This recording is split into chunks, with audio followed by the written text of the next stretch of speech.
So let's add a title to it.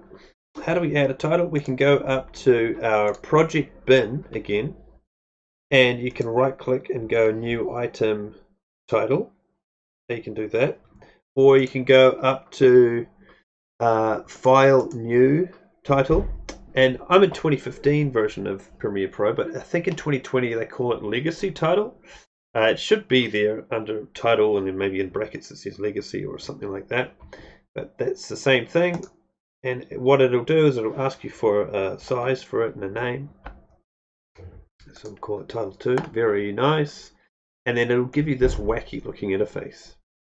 How this works though is it'll give you some guides for your framing, and it'll give you some different tools. There's a type tool here, and so you can click and drag and then make a rectangle, and then once you've added that type rectangle, you get a whole bunch of settings for your title.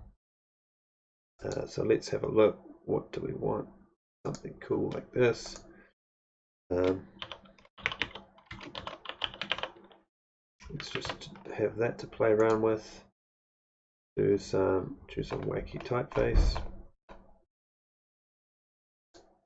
Cool. And you can change the font size of it and all that. So you sort of set up your title however you want. Maybe not so giant. I might want it to be centered. You should be familiar with all these kind of controls. And then once you've kind of set up how you want it to look, so you have these guides that can be really handy. So you can actually set up your box to be bang in the center there like that. And then what you can do is you just click the X there in the corner, and it'll save that to your bin down here. And then you can click and drag, add that into your sequence, just like a regular kind of clip. And you have all the same controls, just like a regular clip.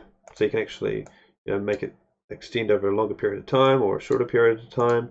And you have a whole bunch of effects controls as well that you can manipulate and add to it, and add even video transitions like a cross dissolve to the beginning, have it kind of fade in if you need. Very nice.